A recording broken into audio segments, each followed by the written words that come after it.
વડોદરા શહેરના સનફાર્મા રોડ પર સર્જાયેલા થાર અકસ્માતના મામલે મંજીતા વંજારા ડીસીપી ઝોન 2એ મહત્વપૂર્ણ નિવેદન આપ્યું છે. ડીસીપીના જણાવ્યા મુજબ રાત્રે 1 થી 2 વાગ્યા વચ્ચે અકસ્માત સર્જાયો હતો. આ અકસ્માતમાં અભિષેક મોરે નામના યુવકનું ઘટના સ્થળે જ દુઃખદ મૃત્યુ થયું હતું. પ્રાથમિક તપાસ મુજબ થાર ગાડીમાં 3 યુવતીઓ લગ્ન પ્રસંગમાંથી ઘરે પરત ફરી રહી હતી ત્યારે 19 વર્ષીય આરોપી યુવતી રિશિકા સદનાનીની ધરપકડ કરવામાં આવી છે.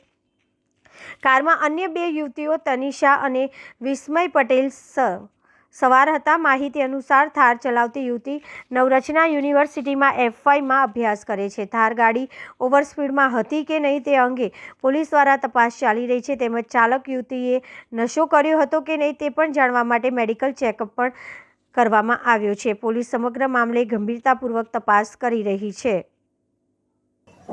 ગઈકાલ રાત્રે લગભગ 1 થી 2ના ગાળા દરમિયાન અટલાદરા પોલીસ સ્ટેશન વિસ્તારમાં સનફાર્મા રોડ ઉપર નાયરા પેટ્રોલ પંપવાળું જે કટ છે એમાં 3 યુવતીઓ જે લગ્ન પ્રસંગ પૂરો કરીને ઘરે જતી હતી એ વખતે અભિષેક મોરે કરીને જે વ્યક્તિ છે જે એક્ટિવા ચાલક હતા એમની સાથે આ ગાડી અથડાતા એ વ્યક્તિનું ત્યાં માર્ગ અકસ્માત થયેલું છે અને એ સંદર્ભે અટલાદરા પોલીસ સ્ટેશનમાં ગુનો દાખલ કર્યો છે.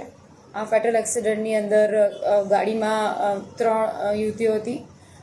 રિશિકા જે ગાડીનું ડ્રાઇવિંગ કરતી હતી, રિશિકા સદનાની, તનિષા અને વિસ્મય, આ 3 બહેનો એમના કોઈ લગ્ન પ્રસંગ પતાવીને પરત જતા હતા. એ દરમિયાન આ ઘટના બની છે અને આ ફેટલ એક્સિડન્ટનો ગુનો નોંધી અને રિશિકા સદનાનીની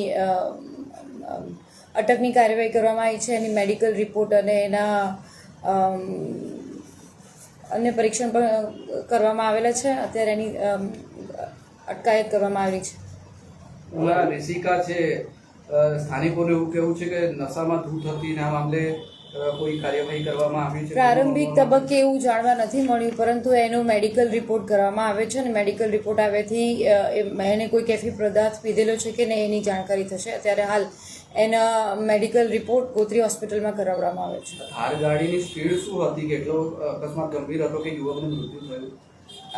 શરૂઆતમાં રાત્રે 112 દ્વારા અમને માહિતી મળી હતી કે આ થાર ગાડી છે, એની સ્પીડ કેટલી હશે અને શું છે એની અત્યારે CCTV કેમેરા પણ ચેક કરવામાં આવી રહ્યા છે તથા ટેકનિકલ એજન્સીસ દ્વારા એનું માપન કરવામાં આવશે કે જે તે વખતે ગાડીની સ્પીડ કેટલી હતી. મૂળ માલિક કોણ છે?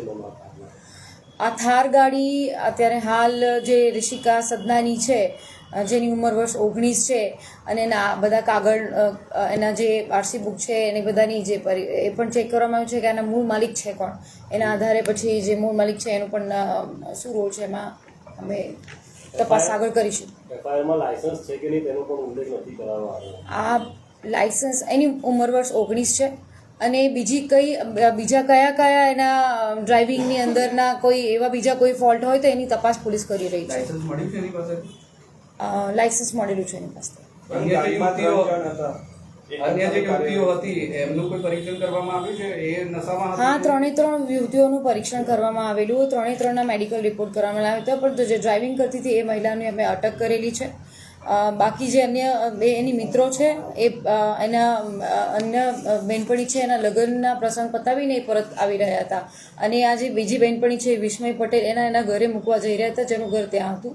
એ દરમિયાન આ ઘટના બની છે. અને જે આરોપી છે રિશિકા એ શું કરે છે? રિશિકા એ ફર્સ્ટ યરમાં અભ્યાસ કરે છે. એની ઉંમર વર્ષ 19 છે.